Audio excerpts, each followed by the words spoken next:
But not right now, because we've just put what we're saying in front of you. Well, that's true. You can have a little peep. You can have a little peep. There we go. But it's certainly not been the launch we were expecting or perhaps hoping for. It's certainly a very different launch. It's been a lot easier to organise than your last launch, which was the masked ball for Claire's last book, Which Taking Off the seemed Mask. like a fantastic idea at the time, and it was lovely. It was like organising a wedding. It absolutely was. But we are thrilled that each and every one of you could join us and help us celebrate. As I said, which is something of a massive milestone for us. We had no idea we would end up writing a book on marriage. And that has in itself been quite an experience. We've needed an awful lot of grace. Say no more. We've needed an awful lot of grace. And we just want to kick off by saying a few thank yous. So I'm going to start by thanking this one right here. I want to thank Claire, because this probably won't surprise those of you who know me well. I'm not the most organised of people.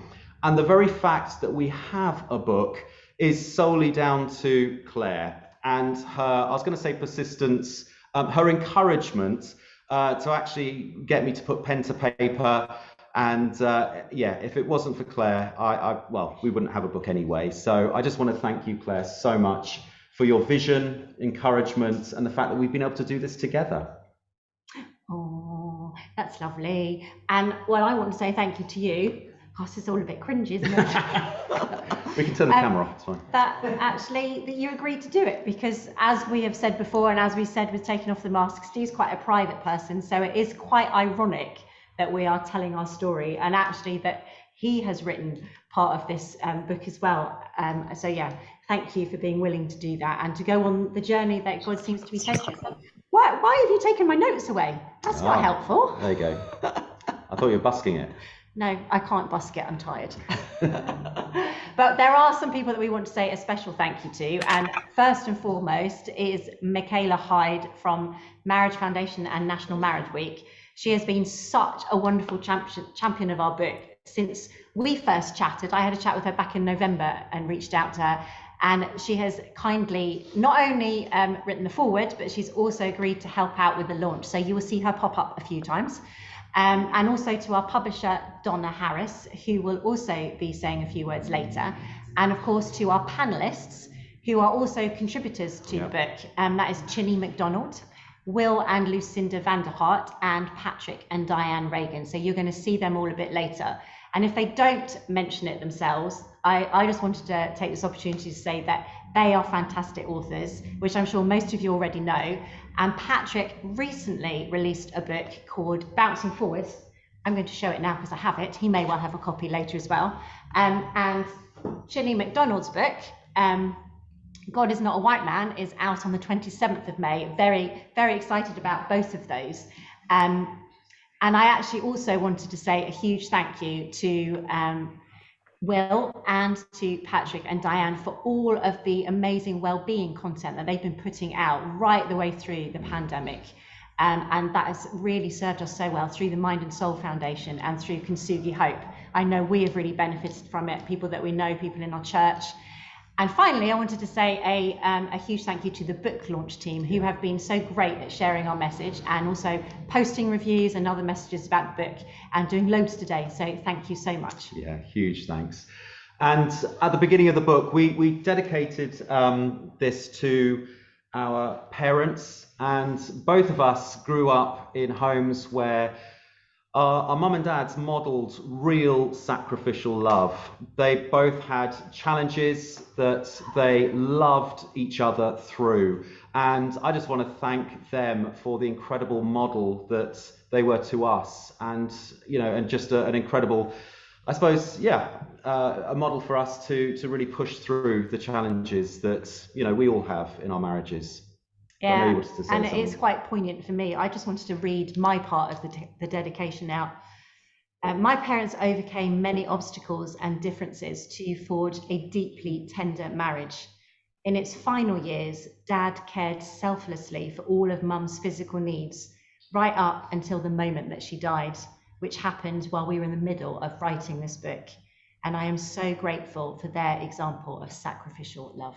Yeah, absolutely. Yeah. So we'd love some participation throughout this evening. So please use the chat function. If there are any questions that you'd like to ask us, there will hopefully be some time for a Q&A later on. But I think you're going to introduce Michaela. Yes. So as I said, Michaela's been an incredible champion of our book. And as I also said, she's the executive director of Marriage Foundation, but also the coordinator of National Marriage Week, which actually starts next week. Perfect time to buy yourselves a book on marriage. Funny that.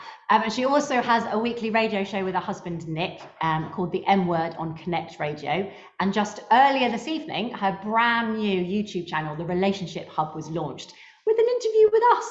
So exciting. So do check out all of those things. And Michaela, when you have a moment, which I know you're about to start speaking, if you want to put some links into the chat so people know where to find those things, please do feel free. So over to Michaela. Thank you so much, Claire and Steve, for that lovely introduction. So, yeah, as Dev said, I'm Executive Director for Marriage Foundation and Coordinator of Marriage Week. I've also been married to Nick for 21 years. So generally, thumbs up to marriage. I'm quite keen on the whole thing. So I'm in the right place, I think, and looking forward to Marriage Week next week. Just to give some context for Marriage Foundation. So Marriage Week is a project started by Richard Kane, who's one of the guests this evening. But Marriage Foundation look after that as a project. Marriage Foundation itself champions marriage because we know that it makes a huge difference to family stability and therefore outcomes for children. Of course, a big key to this is the commitment that takes place when two people marry, removing any ambiguity whatsoever. And there's a sense of intention and a plan for the future. In fact, marriages are statistically 3 times more successful than informal cohabitation. So with a proportionally much higher breakup rate found among unmarried families, there's good reason for this, for us to keep producing research to highlight this reality, because in fact, we do actually see this as very much as a social justice issue, since far fewer families on low incomes are married, and consequently their children are twice as likely to be disadvantaged by some of the biggest social issues of our day. Now, none of this is a prescription for how things will be, but it's important that we understand this. And I think sometimes when marriage is talked about, we forget that it actually is a huge concern for everybody, and the outcomes of positive relationships can be so good for us as couples and for our children. So coordinating Marriage Week is a huge privilege for me, and it's an opportunity to raise the profile of marriage, to say invest in your marriage, which is why I'm so thrilled that Claire and Steve's book is available, because it demonstrates exactly that we need to keep investing and looking after our marriages. We all will agree, none of us arrive on the day of our wedding day and that's it, we're sorted. It's the beginning of the journey, it's the beginning of things. So Marriage Week is a chance to invest, but also we really want to encourage couples to make the commitment of marriage. And this year, our theme for Marriage Week is naked marriage, and it's reflecting on that sort of vulnerability, the stripped back nature of lockdown.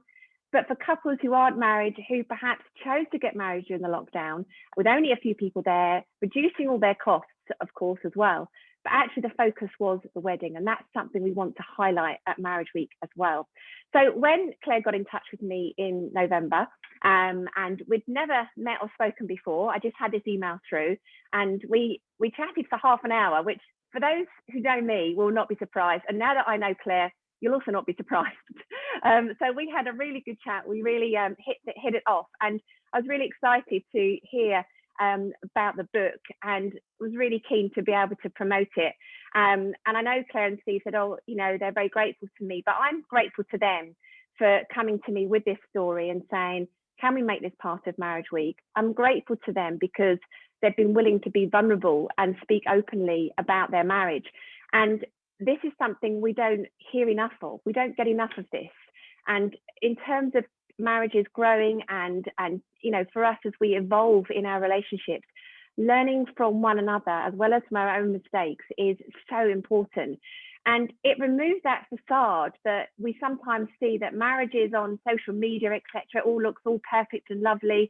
And on the news, we see these sort of, the celebrity weddings where it all seems to look very glamorous, and then it comes crashing down, and soap opera marriages where if they just argue all the time, there's not much reality. There isn't much truth. And I think people feel afraid to speak out about their own personal challenges and difficulties. So Claire and Steve's book is just brilliant because it gives an invitation to people to say, let's talk about this. Let's be open. Let's say when it's hard. Let's celebrate when it's going well. And let's be willing to reach out and get help from others. So this is why I am so happy to endorse this book. Well, I'm so happy to be able to promote it on Marriage Week, on our radio show, on the Relationship Hub, all of those things. In fact, go to the Marriage Week website. Claire and Steve have written an article on forgiveness. They've written a blog which talks about their story. They've written a news update saying, get this fantastic marriage resource. So actually, Marriage Week this year is myself, Claire and Steve, I think, in terms of putting it out there. So do join in with Marriage Week next week. And of course, you know, if you haven't read Claire and Steve's book, get hold of it today. Look at the interview on the Relationship Hub as well. And please subscribe. It's brand new. I need subscribers. So that would be great. So thanks so much, Claire and Steve, for inviting me to be part of this journey. It's been a privilege. Oh, thank you so much, Michaela.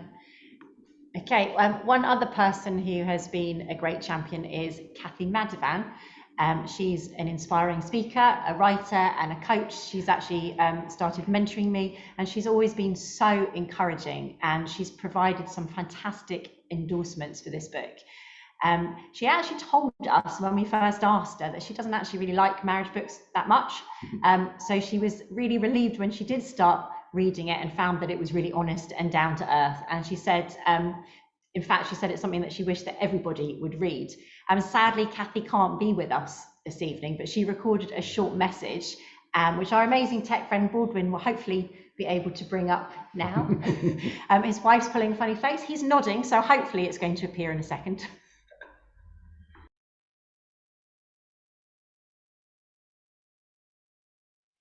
Good evening, everybody, and I'm so sorry that I couldn't be with you tonight. I'm Kathy Madivan, and I'm a friend and cheerleader of Claire and Steve. And honestly, I just think that this book, Grace-Filled Marriage, is such a blessing. And I know you all think that too, because you're at this launch.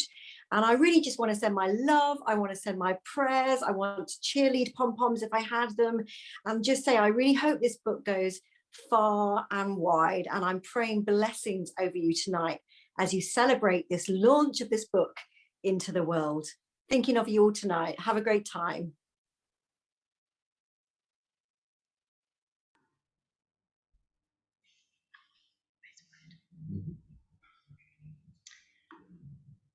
Fantastic, that's lovely. It was so nice of her to do that. We're also now going to hear from Donna Harris, who is our publisher. And she actually agreed, it was back in 2017, so it was way before that, because it takes quite a long time to write and publish a book. She agreed to take on my book, Taking Off the Mask. And it was actually her and the team at Authentic who suggested that I write a book on marriage next. And I was kind of like, ah! And then I said, well, I don't want to do that without Steve. And so they were happy for Steve to come on board too. And we have really appreciated all of her support and encouragement throughout the process. So we're just going to hand over to her to say a few words. Thanks, Donna. Hi, Claire and Steve, and thank you so much. And it is an absolute privilege to share with you this evening. As Claire has mentioned, that I'm Donna Harris, General Manager of Authentic Media, and we're based in Milton Keynes, and we pray that partnering with our authors, our publications will open hearts, open minds and open lives. And at Authentic, our passion is providing resources that build up the whole body of Christ, encouraging lifetime spiritual growth, wisdom and creativity. And it is so humbling to work with such fantastic authors, spirit-filled. And we work closely with authors and partnering to help people know God better throughout their lives. And our range and that from books and Bibles is about bringing people closer to God over a whole lifetime.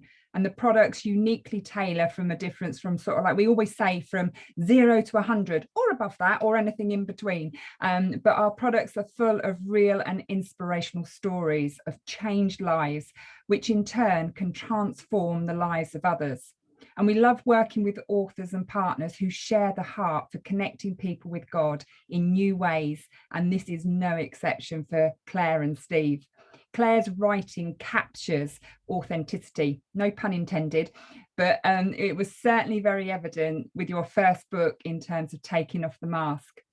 And it's been truly amazing to partner with you both and venture on the editorial journey and release of Grace-Filled Marriages.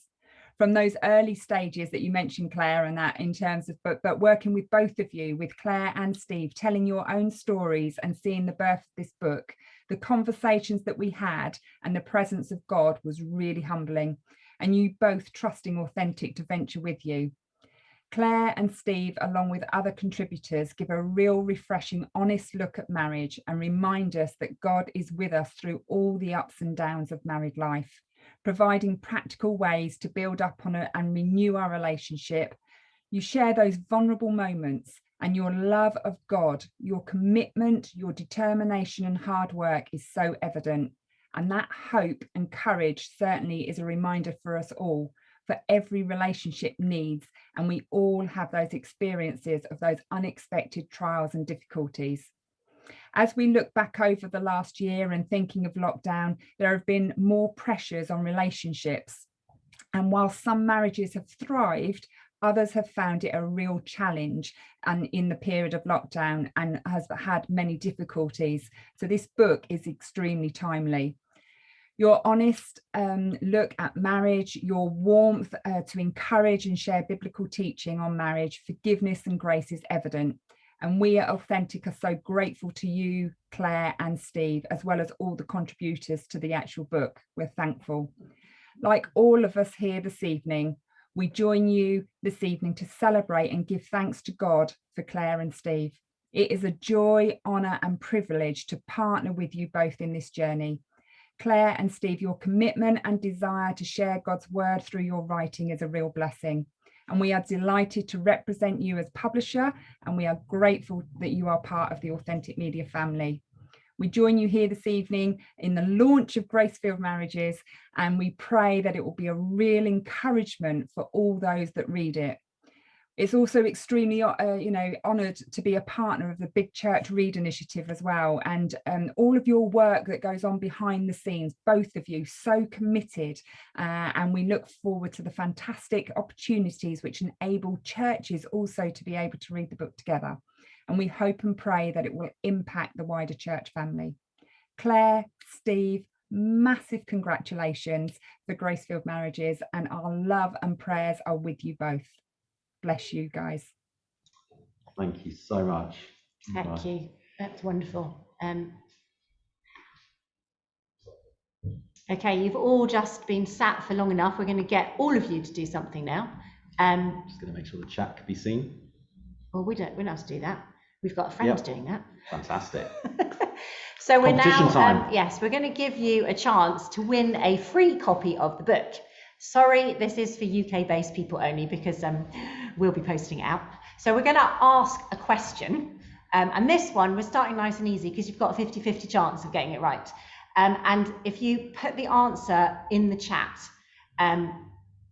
then the first correct answer will win a copy. So we have a friend poised to look. And can we just say, for close friends and family, if you know this answer instantly, please hold back because, you will be able to get a copy of our book. So give some, if you know it instantly, do let other people have a chance. So the question is, which one out of the two of us thought about graphic design as a career when we were younger?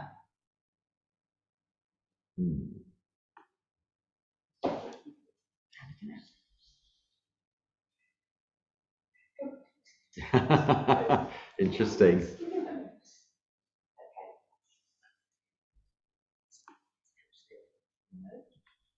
You got it? David Featherstone. Oh, there's somebody before him. Oh, Sarah and David. Yeah. Great. So that's really interesting. And that's partly why I picked that question, because I know loads of you know that Steve does all the design work for church and he's always tinkering about doing things. And thank goodness, because he's done loads of the design stuff for the book and for getting it on Facebook stuff. But it was actually me when it was back before computers were around. It was me who was actually quite interested in being a graphic Didn't even designer. know that graphic design existed. So yeah. So there you go. So actually, Sarah and David Abel have won that. So there you go. You have. Congratulations. I don't think I've got your address, Sarah. So if you just email me, I know you've got my email, then we can send that out to you. Fabulous. Aha. We need our other document now. We're now going to give you a little bit of a flavour of the book itself. And we're just going to share a shortened version of the intro, just so you can have a little taste of it. Marriage is hard. Let's just get that out there. If you're married, that statement will probably come as no surprise. Yet marriage is also an incredibly beautiful and powerful gift of grace from God. It is a unique relationship, one in which we come into the closest proximity possible with another human. We live with our partner every day, sleep in the same bed, and share our deepest secrets. As those made in the image of God, we are made to love and be loved. And marriage is a beautiful outworking of that. It's a wonderful demonstration of the glory and grace of God, and yet it is also a relationship that costs us dear and can cost us so much pain. We desperately need God's help and his grace in order to navigate the most precious of relationships well. We've been married nearly 30 years and know only too well both the intimacy and the loneliness, the joy and the pain, the running together and the running away from each other, that if we're honest, most marriages experience in different seasons of life. We have read many books on how to have a better marriage over the years. Some have been incredibly helpful, but what we missed was learning from marriages that weren't just models of perfection, but models of God's grace, his undeserved favor in the messiness of real life. We attended a marriage course led by a lovely older couple many years ago. However, when they admitted that they rarely argued and that their one example of a painful period was when one of them spoke in a tone that upset the other, we began to think, what hope have we got? Yet, part of the beauty of marriage is that God brings imperfect people together in such a way as to reveal his love to the world, in sacrifice, in intimacy, in redemption, and in partnership. Yes, it is messy, yet it can also be one of the most powerful visual demonstrations of God's grace as we allow him to change us and mold us together, often using the very challenges and difficulties we face to do so. Yeah, in this book, our own story of building back a marriage after loneliness, betrayal, and separation, as we've said, is also joined by several other stories of marriages where each partner has chosen to hold on to God's grace and each other in the midst of the specific challenges of their own relationships. And those challenges include infertility, physical and mental ill health, cultural differences, as well as dealing with mistakes and broken areas of their lives. And we are so grateful to every contributor for their vulnerability, their honesty, and their wisdom. Sometimes it is refreshing to hear about the failings, the doubts, the wrestling, because it helps us to face our own with courage. And we feel we're not alone, and that is so important. And that is what we hope will happen when you begin to read this book, that those of you who need to know you're not alone will hear that message, as well as one of hope. Of course, you may feel that you already have a great marriage, which is fantastic, but we gently suggest that it's always good to have a reminder to continue working at and enjoying the lifelong relationship that God has blessed you with. But there may be moments of regret that punctuate your marriage, which could still be having an impact on it today. And our prayer is that through our own honesty about our big mistakes and the struggles that we have faced at different times in our journey, you will remember the faithfulness of God and how his hand of grace is on each of our lives and our marriages too. He is making everything new, as it says in Revelation 21, and that includes our closest relationships. We've been learning so much about how he uses our marriages as a means of purifying, changing, and molding us, even as we were writing the book. It has been painful at times to have such a close spotlight on our own relationship. While looking back with such thankfulness at the redeeming work that God has done, we do also recognise the work that still needs to be done on our characters, as well as the way that we interact with one another. Now, when I walked down the aisle as a 20-year-old romantic, I was completely naive and uninformed about what marriage truly was. Yes, I took my vows seriously, and I'd spent a long time pondering them as I worked through whether to include the traditional submit part or not. And I'm not telling you whether I did that or not, but I don't think the enormity of what I was doing actually hit me. Marriage can be such a beautiful thing, but it can also be a battle against the difficulties of life, against the lies and disappointment that can plague us so soon after the celebrations. For better or for worse really does sum up what we each face in our marriages. Incredible highs, but also I can't believe this is happening to us lows. Somehow, as Christians, we can have the tendency to assume that with God in our marriage and with the right tools, we can have the perfect marriage. And yet we forget that we are fallen beings that are being perfected, but that perfection won't arrive until heaven. And so actually we are navigating life as two works in progress. This means there will be a lot of mess along the way. And as we've come to learn, suffering is often the way that God shapes and molds us. So it is a unique marriage indeed that doesn't include suffering of some form or other. Thank God that he is powerful enough to be glorified even through our imperfect marriages. The vows at any wedding I attend now really make me emotional, probably because I know what they truly mean and what we have lived through personally in order to still be standing. I don't know if we would have listened if an older couple had tried to tell us about all this before we got married, but I do think it would be a good idea for us to all be more honest about the fact that marriage can be a struggle as well as a thing of utter beauty, because none of us is capable of keeping those vows in our own strength, but by the grace of God, we can.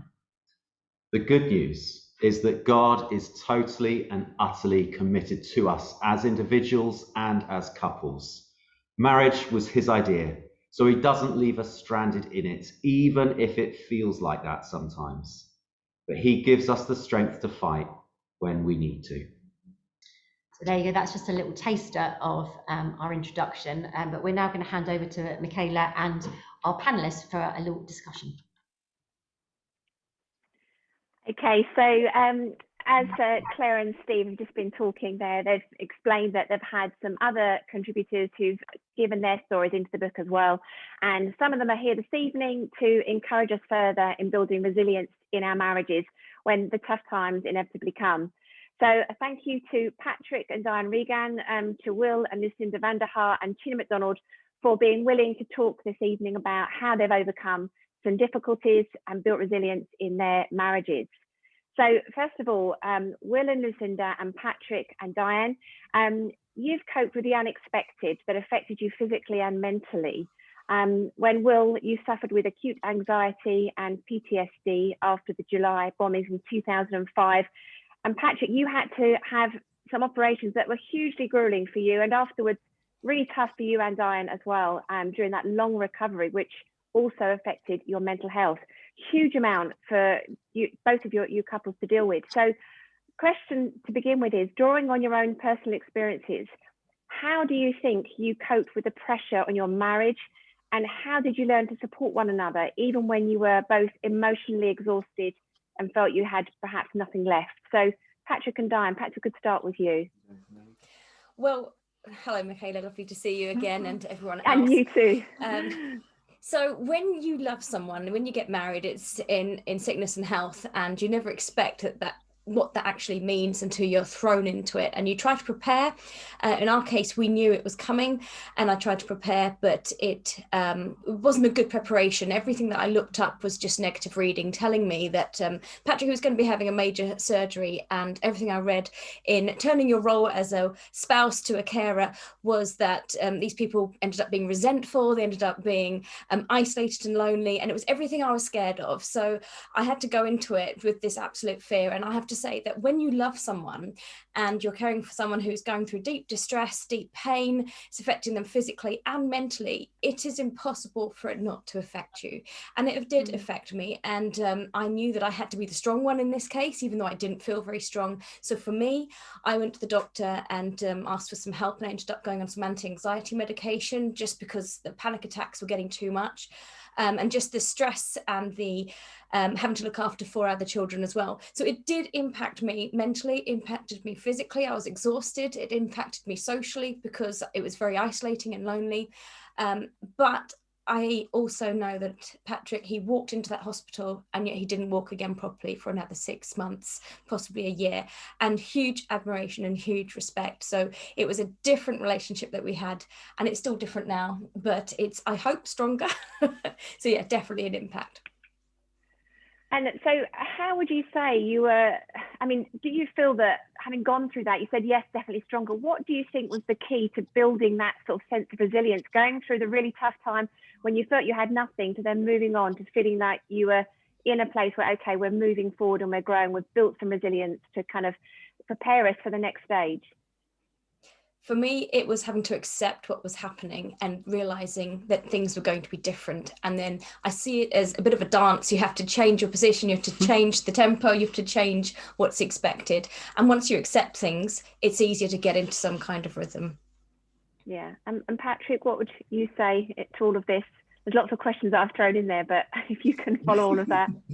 No, I think it was huge and continues to be huge. And I feel like I think there's an author called Susan David who I'm a big fan of, and she talks about the 3 C's: courage, curiosity, and compassion. And I think I just learned so much about myself, and I learned to get curious about the way that I'm thinking. You know, someone used to say to me, "Don't always believe everything you think," and I think so often we just jump, don't we? And actually, that curiosity, that almost that healthy doubt, was really helpful going through that time, and realizing that doubt isn't actually always a bad thing. It's good to doubt sometimes, and and showing compassion. I learned lots about self-compassion. I always felt like, you know, I said to Diane says, you need to be more self-compassionate. I was like, I'm a bloke. I don't do candles and bubble baths, you know, and I don't tell them that. And I remember someone saying to me, actually, self-compassion is talking to yourself the way that you would talk to your best friend. And actually, you know, I am my own biggest critic, and a lot of it is learning actually that self-compassion, talking to yourself differently, and courage, you know, courage to ask for help. You know, it's wonderful to see Will here. Will's one of my closest friends, and, you know, picking up the phone and going, help, I don't know what I'm doing at the moment. And as much as getting support from Diane, it's actually really healthy to get support from other people as well. And I guess the one thing I've learned, Michaela, is really that even when Diane's been going for a tough time, I can't be the rescuer. I can't fix her. I just need to love her and be there for her. But I am a fixer by nature, but I can't always fix her. And I remember that, you know, Jesus is the rescuer. He's the savior. I'm not. I just want to make sure that I'm doing what he's calling me to do, really. Yeah, no, absolutely. Thank you. And having read the book, I really enjoyed how you spoke about your relationship together, really inspiring. So bless you both for what you've contributed to this book. So Will and Lucinda, that question feels like a while ago, probably. I don't know. Are you? Shall I go over that again, or I would love to ask you the same sorts of questions, really, about how you learned to build resilience as a couple, what you had to do to overcome those kind of sense of loss and challenge during those difficult times. Thanks, Michaela. Yeah, I mean, when Will became unwell, I think it was such a shock to our system, because he was suddenly struggling with terrible acute anxiety, depression, and panic attacks. And we were quite newly married. We'd only been married for about 2 years, hadn't we? So we're kind of just settling into our relationship, and suddenly it was like this great thing came and whacked us, really. And we didn't have much experience of mental or emotional health issues. It was, I'm ashamed to say, we were kind of like, oh, mental health issues is something that happens to somebody else. And so we just didn't really know what we were doing. And I think I could see, obviously, that Will was really unwell, and I probably just went into quite a survival mode, really. And I hope, you know, I was praying, I hope with God's help, I was kind of just surviving in his strength. And I just remember trying to be as calm and as peaceful as I could for Will, and just had a deep sense that's what he needed, was me just to be just a bit of a rock and just to be a steady, constant, loving presence when he was waking up in the night having a panic attack and going, what's happening to me? I don't know what's going on. I can't sleep. Just trying to pray for him and be constant and be loving. And that was a strength that I think God gave me. But I would definitely agree with Diane that it has a cost for the partner. And I think I ended up having some therapy about half a year later, and I had so much to process that I'd almost had to just like put on hold whilst I was caring for Will, and kind of being that solid rock, and that just trying to be really peaceful and hold things together. And then it wasn't like I was able to really process it or deal with my own issues and emotions around it until quite a bit later on. Yeah. We were very much making it up as we went along. I mean, 2005 in the church, I was a priest, and it was all mental health wasn't talked about at all, really. So it was pretty frightening, if I'm honest. I mean, you know, I was just a regular guy just getting on with life, and the next thing I was completely floored. I think what was amazing about our marriage was that I'm 5 years older than Lou, and we were young when we got married, 21 and 26 or something. I mean, I didn't have confidence, you know. I mean, I thought I had to be someone for her, to like, I had to be strong for her, and I had to be like, I had to have it all together. And then I was just totally falling apart. What was amazing about it was that she was so strong, and I was just, you know, and it was incredible rebalancing of our relationship. You know, it's amazing how many relationships end up being a bit distorted because one partner takes the lead.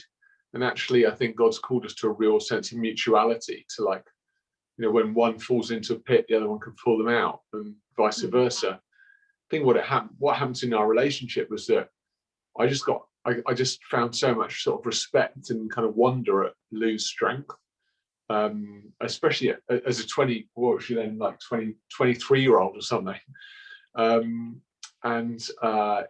It was horrible, you know, but it was also amazing. And I think our relationship was absolutely transformed by her ability to sort of just tough it out with me and give me confidence.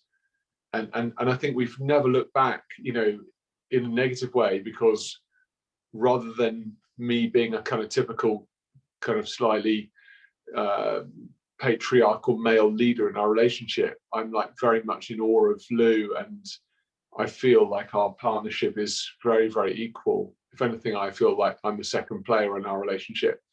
And so it's sort of, there's been a real equality to our relationship as a result of her strength. But also it's made me very passionate about women's issues and about greater equality for women in marriage. And I found myself very passionate about issues of female equality, because I feel like the old system is very broken. And actually, I was completely in awe of Lou, and she was amazing. God really used her powerfully in my recovery, and continues to use her powerfully in my life. So that's all the Lord, not me. I feel like my halo's being polished a bit too much. It's not me, it's Jesus. It's really interesting to hear both of your perspectives and your stories, because obviously nobody chooses to go through these things. You don't opt in to these kind of scenarios, but how God has strengthened your relationship, how he's brought you through to be able to speak in the way you have done, and how you've written in the book as well, is so much a testament to God's grace and God's goodness, and how he shapes us so carefully and lovingly, despite the challenges, I say, that we wouldn't choose for ourselves. So again, thank you for sharing what you've shared this evening. Chine, I'm going to come to you now. So you've experienced the marrying of two cultures as well as two people. What extra challenges would you say this has brought to your marriage, and how has it helped you to build resilience? Thank you, Michaela. So first of all, just to say it's really great to be here, and congratulations again to Steve and Claire. My husband does exist. I've got a picture of him here, but it's kind of toddler bedtimes and things like that. So he's downstairs. So I guess in terms of challenges, the first thing I'd want to say is we have only ever been married to each other. We've been married, Mark and I have been married 5.5 years. We've only ever married someone who is of a different race to ourselves. So there are lots of, in some ways, every couple that gets married has come from a different background, different cultures, different ways of being. So marriage is always two people coming together and having differences. But I guess for us, I was born in Nigeria. I'm Black British, and Mark is from a small seaside town in East Yorkshire, Bridlington. Didn't really have any Black friends growing up, so he is a Yorkshireman. I'm a Black British Londoner. Our families are very, very different. So my family is very in your face, very loud. When we get together, it's extremely loud. The music is loud. There's lots of chat. The food is spicy. My in-laws are much quieter. They talk quite a lot about politics and current affairs. They talk about the weather and things like that. They do not like spicy food. And so I guess when we got together, we realized that I think I have thought about race my whole life. There's not a kind of day that goes by where I don't think about race. And Mark had not really had to think about race at all. As a white man growing up in a predominantly white area. So I think even from when we started dating, I would try and kind of grill him on what if we have a child and they say that they wish that they were white? What if someone is racist to our child in the education system? What if someone shouts racist words at me in the street? What are you going to do about it? Because I wanted to make sure that he was prepared to basically live life and experience what it's like to be a Black person growing up in this country. So I guess there are lots of challenges around race, but actually most of the time that doesn't really come into how day-to-day bog standard married life, with toddler bedtimes and washing up and laundry, etc. But I have written a book called God Is Not a White Man, and I have married a white man, so that was kind of a little bit awkward, but it's all good. Yeah, no, thank you so much, Chine. And it's interesting, you've talked about some of those concerns about, if we have a child, you've got a child now. Has that brought everything that you've discussed into sharper focus? Is that something you've talked about since having your son? And are there concerns, particularly with some of the racial tensions that we've been experiencing over the last year or so? How has that kind of affected your conversations and thinking ahead about how you navigate life together as a family? Yeah, so it's definitely brought things into sharp focus. So our son is 3.5. Kia, and I realised that, well, first of all, we went to Nigeria a couple of years ago for my grandmother's funeral, and that's Mark's first visit to Africa, and we had 3 days of kind of celebration for my grandmother's life, and at the end we decided to have a kind of Thanksgiving service for Kia's birth at the Methodist Church in rural Nigeria. So hundreds of Nigerian people in this church. During the Thanksgiving, Mark and I and Kia danced up the aisle with kind of chickens and goats and cash. We got to the front of the church, and the Methodist minister said how pleased they were that a white man was there in their presence that day, and everyone kind of got up and cheered and was really happy about it.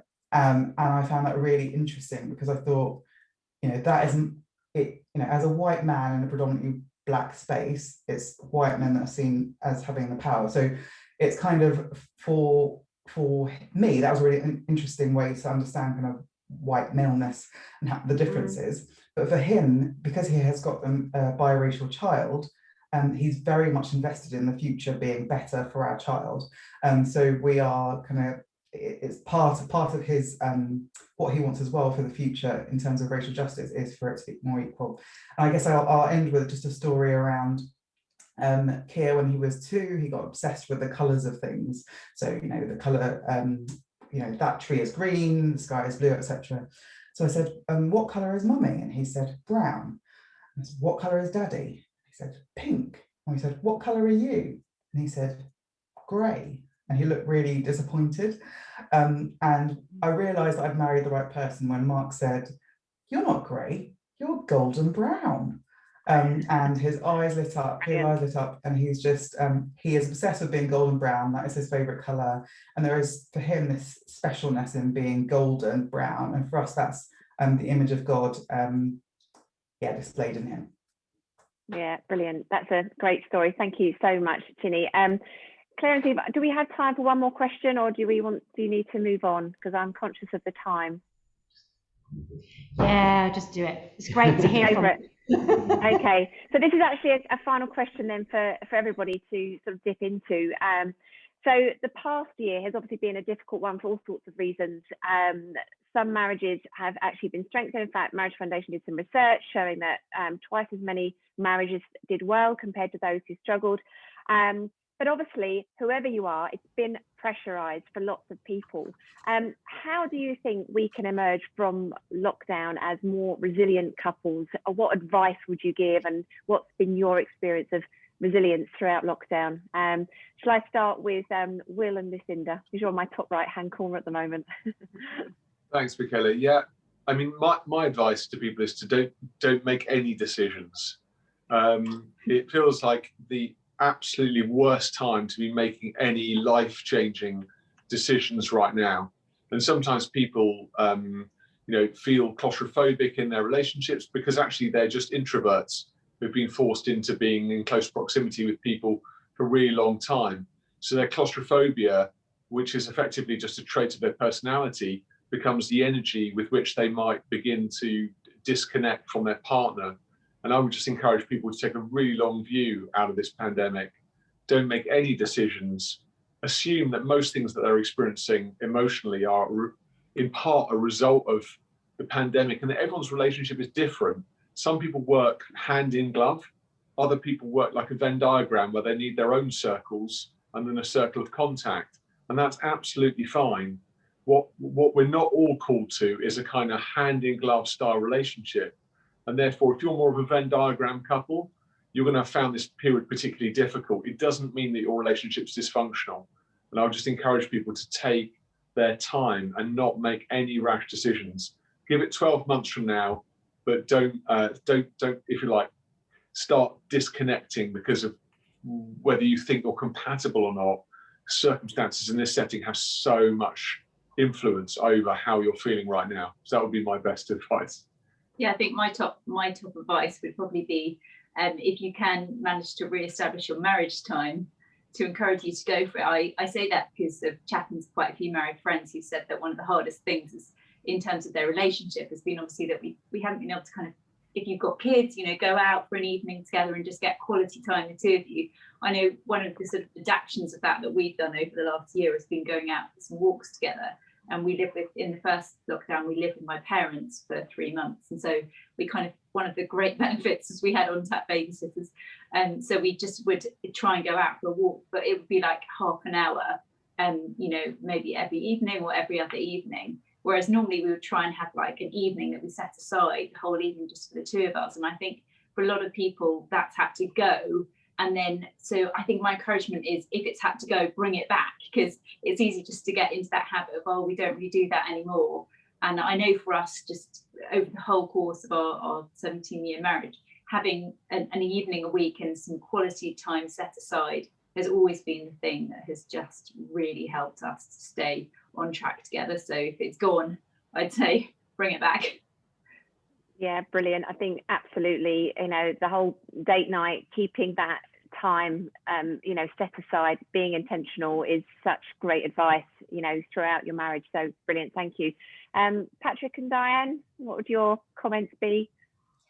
You can say the same if you like. Well, they were similar, but also we've just been very, you know, Boris Johnson has the Save Lives, Save NHS, that kind of thing. We've always come up with the sort of go gently, be kind and stay connected. And they're very intentional words. And so going gently is realizing, as Will said, everyone's going to be able to come out at a different pace and recognizing that. So when Boris Johnson announced the roadmap, I was still filled with fear, and yet Patrick was quite positive about it. So it was recognizing and allowing that everybody's different with how we respond to it.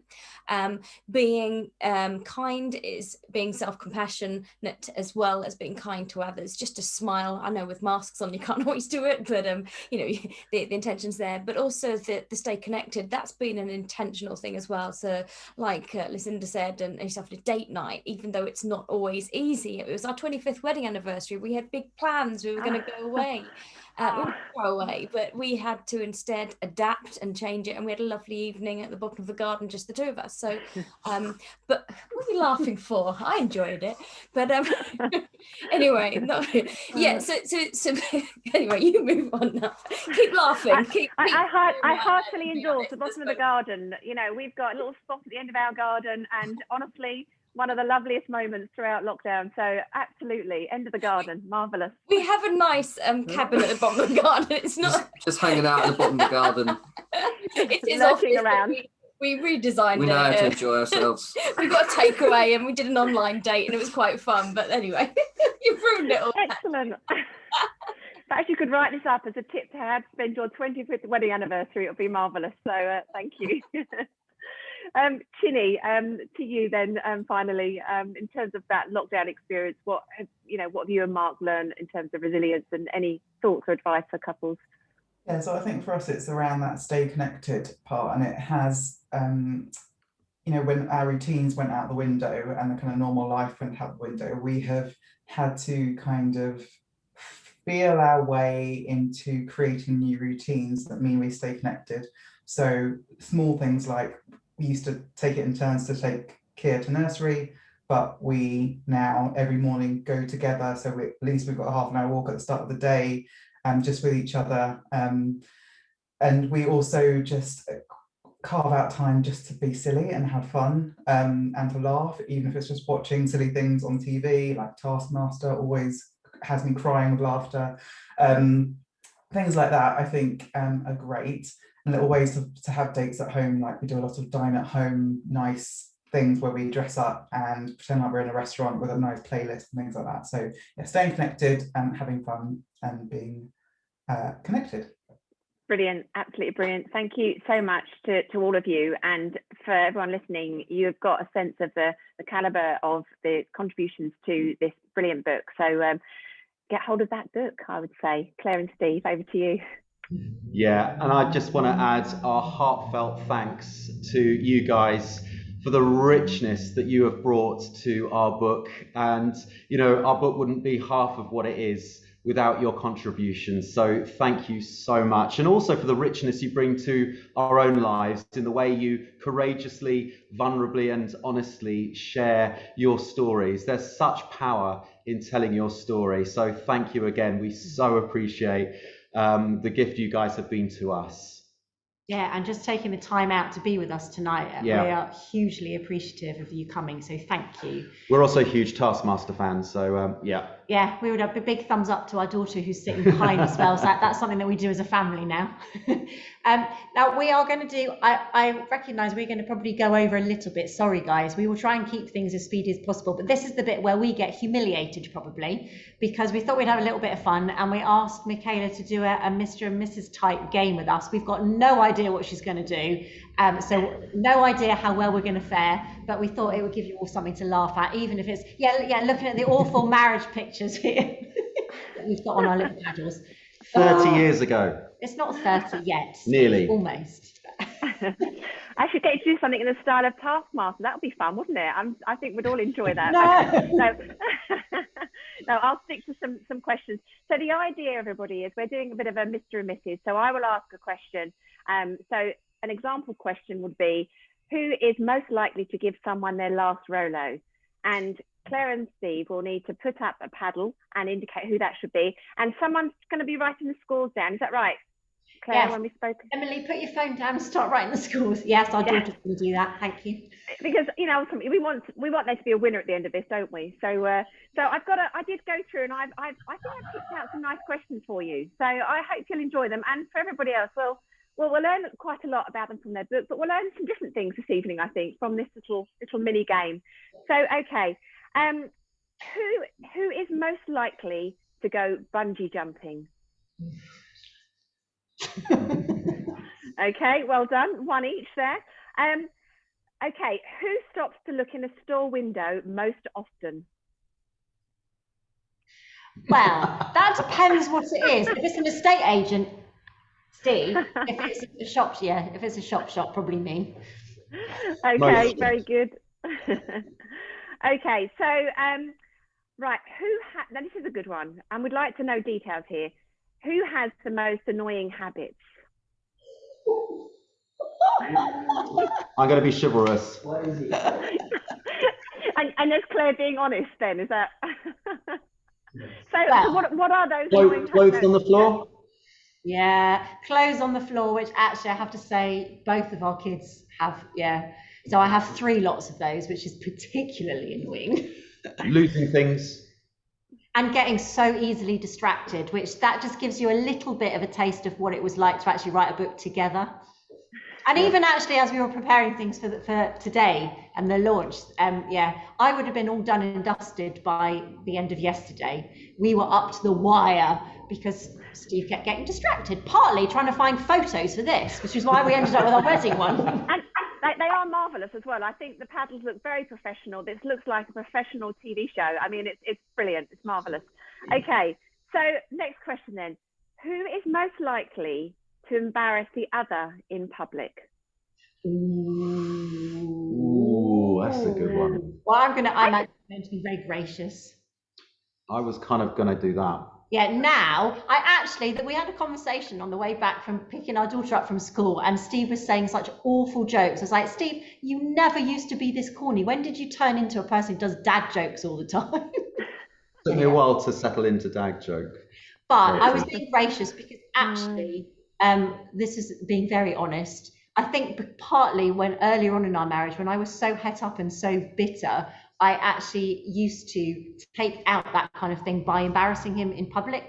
And I did it without even thinking. So looking back over our marriage, I would probably say that I've been the worst at it. But that was out of a lot of pain.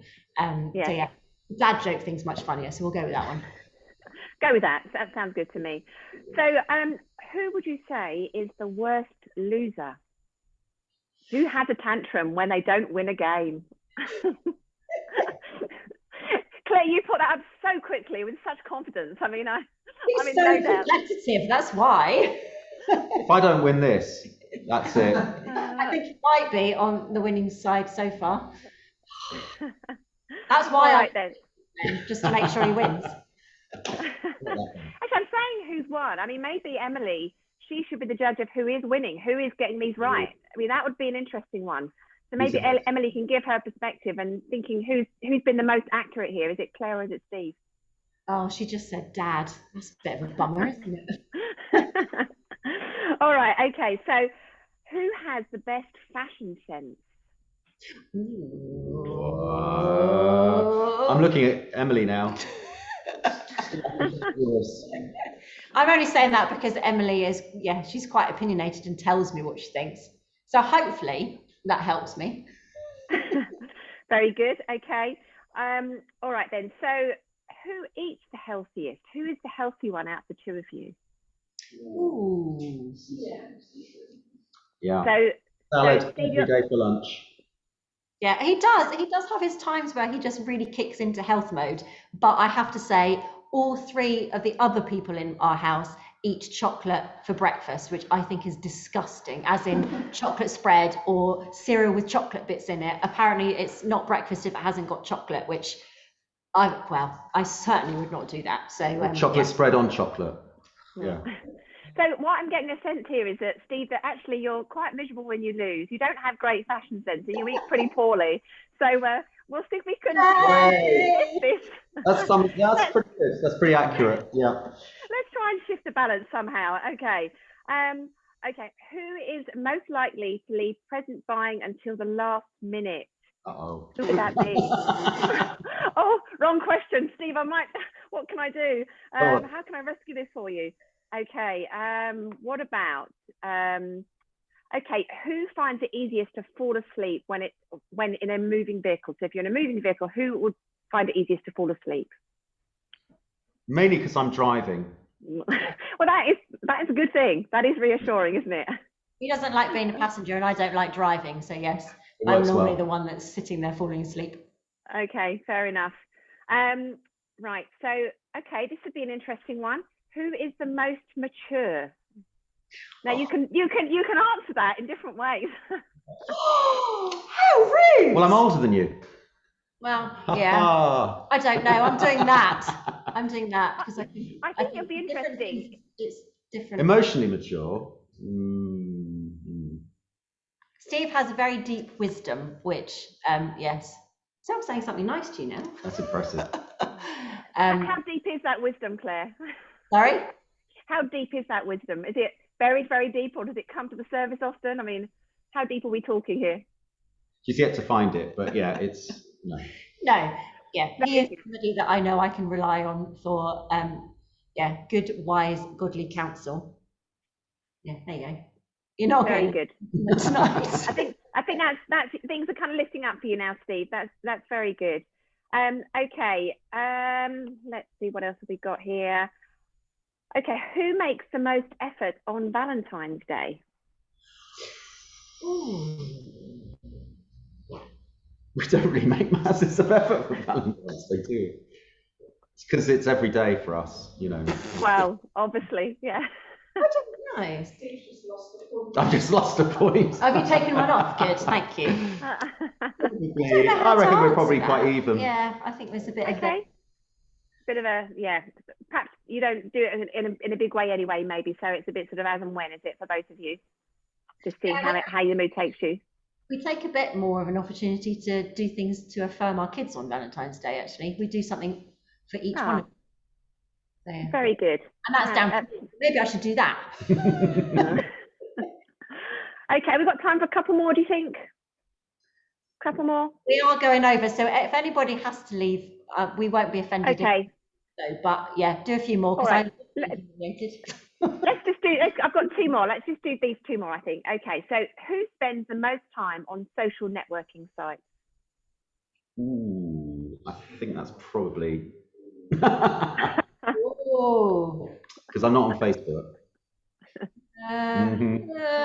Yeah, but you're on your computer way more than I am. That's social media. I think what would have been interesting as well this evening is for everybody else to have held up paddles, wouldn't it? And to see how everyone else scored you. Would that have been too vulnerable a bit? Or perhaps with the social networking thing that others would have seen who's on there. Claire, you've been on there a lot, obviously, but you've been doing that to promote the book and so on, which is very good, which is excellent. That's where you should be doing that. Okay, last one then, just another silly one here is who is more likely to spill food down their clothes?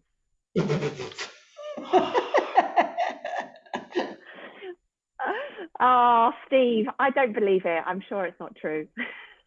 Okay, well, should we leave it there? Emily, how did they do? What's the, who was most accurate?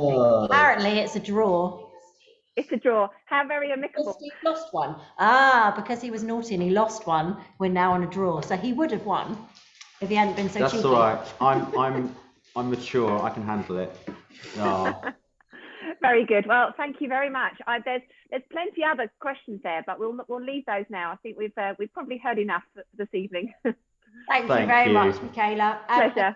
We are going to continue with. Oh, you were going to say this one, weren't you? Another question for everybody else. So there is another Another opportunity for you to win a free copy of the book. So get onto the chat as quickly as you can. Are you going to say this one? Yeah, fingers at the ready. First correct answer wins a copy of the book. Okay, so what was the name of the band that Claire and I both loved as teenagers, and who I was fortunate enough to work with? And when they came into the studio, I didn't tell Claire until afterwards, because I knew she would just rush down to the studio and be a bit embarrassing. I was so upset and angry. Oh, really? Somebody knows us too well. Oh, well done, Jan. Wow, There you go. So the answer was you too. Yes. So Steve got to sit down and have a big old chat with Bono, and I was most upset when he came home and told me. But there we go. Well, there you go. That's fine. So,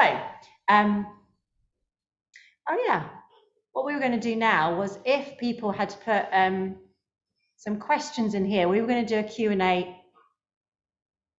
with just the questions that you've sent in. There isn't really anything there. We've had a few sent in beforehand, but I realised that time's quite gone on a bit, so our camera's just gone funny, so we're a bit fuzzy.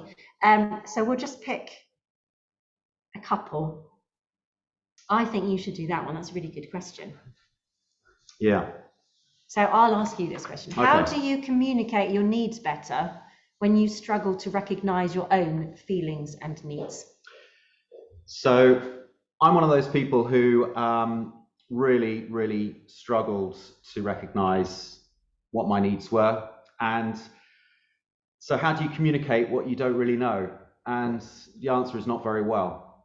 So I have made it a bit of a mission, really, to try and become more emotionally intelligent, to try and become more aware and ask myself the question of, where am I at? How am I feeling? It's not the sort of questions I would normally ask myself. I'm one of those guys who just gets your head down and just plows on. And so taking time out and actually asking myself directly those questions: how am I doing? What am I feeling? What are the things beneath the reactions? And so once I can understand that, then it's a case of then communicating that to Claire in a way that she can understand, and at a time that's appropriate, usually not when either of us are both tired or stressed out. So yeah, it's really, I suppose for me, the answer is, how do I communicate my needs better? It's understanding my needs better myself. That was the starting point. So yeah, and I would also add, which I think we talk about in the book, that often there can be one of you that's a bit more emotionally aware than the other, and that there have been times where we've had discussions where I've kind of just brought questions around to try and kind of prod Steve, and sometimes I can see things and I can see where he's at more than he can. So it's kind of having those open and honest conversations, but not tell him this is where you're at, but just kind of bring out some gentle questions that might make him realise that as well. So yeah, it's about taking the time for yourself, but also walking that journey gently together. You want to do that? How do you rebuild trust? How do you rebuild trust? That is a huge question. Very briefly, we do a whole chapter on this in our book, but for me, it's understanding that trust isn't really earned. You choose to trust. In any relationship, you have to be willing to be vulnerable and to be willing to basically put your heart on the line. And I think when we were trying to rebuild our relationship, trust was the first thing, a decision I had to make. Am I going to choose to trust Claire again? And the answer had to be yes. There's no freedom when you are full of suspicion. There's no freedom in that. And so it was a choice, a daily choice at times. Am I actually going to choose to trust her? And yeah, after a while, you kind of, you grow into it. You grow into that pattern. But it's also a daily choice, I think, which is something that we bring out. And you don't wait. Sorry, I just switched off a bit then, which was terrible. I don't know whether you said or not. I'm so, because I think we're a bit fuzzy. We are a bit. Shall we just try and get it back again? I'm being really distracted. So I'm the one being distracted now. But actually, you talk about in the book that you can't, you can't wait for somebody to earn it, because there'll never be that point where you think, well, have they done enough to earn my trust? When is enough? Yeah. When is it enough? Yeah. When have they proved themselves enough? And if you're living constantly with that sense of, where do you draw the line? When you've done enough to earn your trust, you'll never reach it. So trust is something you decide to do, and it's exposing yourself. Talking of naked marriage, it's exposing yourself to vulnerability. That's the way where you get to that intimacy and depth of relationship again. Yeah, but thank you for those of you who posted in questions beforehand. There are a few others. I'm going to keep doing some regular blogs on marriage on my website, so we will look at some of those things that have come in. But we're just going to draw things to a more of a close now. We just got a few things that we wanted to say, because producing this book has certainly been a journey for us, and we are both excited but also apprehensive about what doors God might be opening up as a result of it. But what we are truly convinced of is that marriage is tough and we all need support. And we really hope and pray that our book can give some of that to you. And as has already been mentioned tonight, this year has been particularly tough, and we've all spent so much more time locked in with one another. And for some, that's really strengthened their relationships, but for others, it has caused struggles. And there is no shame in that. The important thing is to notice, to talk to one another, and to make plans on how things can change. Yeah, and I think it's already been mentioned this evening, but we are thrilled that our book has been chosen to be part of the Big Church Read initiative. From the 17th of May, there's going to be weekly videos posted alongside a reading guide and discussion questions. And these are for couples, but also they're aimed for you to do alongside other couples so that you can build a support network. Again, as been mentioned tonight, it's so important not to journey through your marriage alone, but actually in partnership with other couples. It's so important, building that support network that will hopefully continue well after the Big Church Read. So do Google Big Church Read, and our book has its own page there, as does Patrick's new book as well, I think. Yes. Absolutely. So how can they purchase a copy of our book? Oh, thank you so much for asking me, Steve. You're welcome. If you would like to purchase a copy of Grace-Filled Marriage, please do, because we have lots of copies at home now. You can either go to the bookshop page on my website, which is clairemusters.com, and I'm greedy, I have an I and an E in my name. And both Grace-Filled Marriage and Taking Off the Mask are available there. Or you can email me direct, cmusters@icloud.com. And I actually, because of all the lockdowns, I actually have stock of all of my books at the moment, because all of the speaking engagements stopped. So that's why a few more of them are displayed over here as well. So if you would like to buy any of those, or if you'd like to buy multiple copies, please do email me and we can sort out a discount. And if you live locally to us, please email and we can either arrange delivery or collection. And thank you so much for your support with that. Brilliant. And all that's left for us to say is thank you so much for joining us tonight. Thank you, Michaela, for all you've done this evening, for all our panelists, and Authentic, our publisher. Thanks to Baldwin, Michaela and Emily, who are working behind the scenes. We're going to stop the official part of this evening here, but we're going to stop the recording now, stop sharing it, aren't we? But thank you so much for joining with us. We so appreciate your support and your friendship. We are going to hang around for a little while because there are lots of family and friends on here that we haven't seen for months because of lockdown. So if you want to stay on and say hi, please do, but please don't feel like you have to, because that is the official part of this book launch over. Thank you. Lovely to see you all.